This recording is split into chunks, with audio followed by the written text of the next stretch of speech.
Эрэгтэй хүний сүл сүлд нь малгай, бүсэндээ. Эмэгтэй хүний сүлд сүнс, хоёр чихэнд нь байдаг гэж эртний монголчууд ярьдаг байж. Хүний нүдний хор ихэвчлэн эдэрч хэрэгэж байгаа сонин содон зүйлсээр тусгалаа үлдээдгийг өвөг дээдэс маань мэддэг байжээ.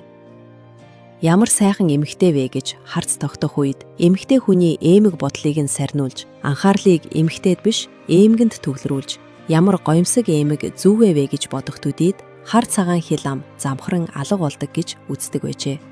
Тиймээс эртнээс монголчууд охин хүүхэдтэй аль болох гялгар гялтгар гоёмсог эмэг зүйлгэж атаа жөтөө хар цагаан хил амнаас хамгаасаар иржээ. Цаад утга санааг нь ойлгуул дан ганц мухар сүсэг бишрэл биш ажээ. Охин хүүхдийг 16 нас буюу нас биед хүрснийг илтгэн эмэг зүйлэх ба охинд биш зүүсэн эмгэнд нь хүний анхаарал татагдсанаар элдөө муу мухаагаас хамгаалах гэсэн утга санааг агуулж байжээ.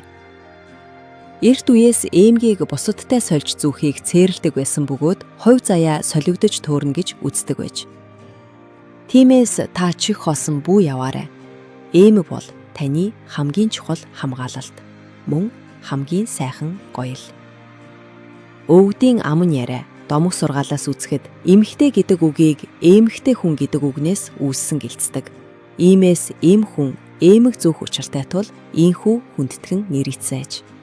Өөрийгөө хамгаалан гэрэгтүүлэх эмэг байнга зүүж байгаарай.